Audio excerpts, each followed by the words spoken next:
दोस्तों, एक समय की बात, तालाब में बहुत सारे मेढक रहते थे। उस तालाब के ठीक बीचों बीच एक बड़ा सा लोहे का खंभा था।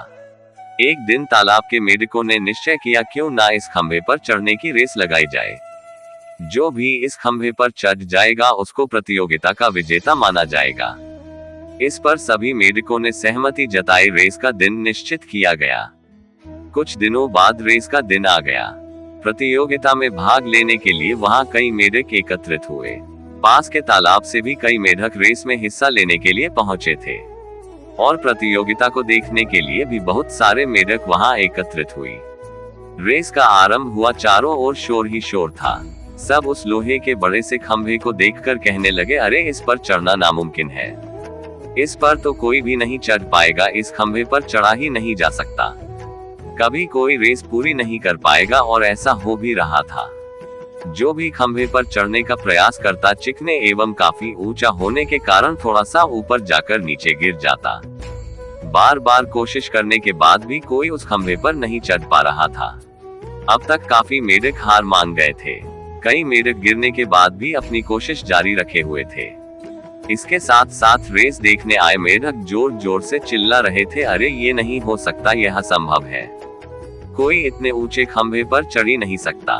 और ऐसा बार बार सुनकर मेढक हार मान बैठे और उन्होंने प्रयास करना छोड़ दिया और अब उन मेढकों का साथ देने लगे जो जोर जोर से चिल्ला रहे थे। लेकिन उन्हीं में से एक छोटा मेढक जो लगातार कोशिश करने के कारण खंभे पर जा पहुंचा। हालांकि वह काफी बार गिरा उठा प्रयास किया, तब कहीं जाकर सफलतापूर्वक खंभे पर पहुंचा और रेस का विजेता घोषित किया गया। उसको विजेता देखकर मेढकों ने उसकी सफलता का कारण पूछा। उन्होंने पूछा, यह असंभव कार्य तुमने कैसे किया?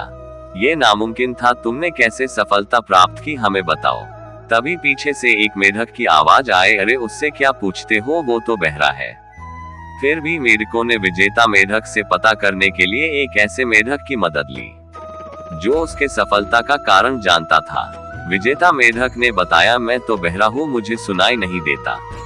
लेकिन जब आप लोग जोर जोर से चिल्ला रहे थे तो मुझे लगा जैसे आप मुझसे कह रहे हैं, तुम ये कर सकते हैं, ये तुम्हारे लिए मुमकिन है। शब्दों ने मुझे सफलता दिलाई है। तो दोस्तों, इस कहानी से हमें ये सीख मिलती है कि जब हम अपने लक्ष्य को पाने के लिए संघर्ष कर रहे होते हैं तो नकारात्मक लोग हमारे आत्मविश्वास को कमजोर करते हैं। ऐसे में हमें नकारात्मक लोगों की बातों पर ध्यान नहीं देना चाहिए और निरंतर प्रयास करते रहना चाहिए। एक ना एक दिन हम सफल जरूर होंगे। तो दोस्तों, मिलता हूं मैं अगली बार इसी तरह की कहानी के साथ। तो सब्र करो, शुक्र करो और जिंदगी में आगे बढ़ते रहो।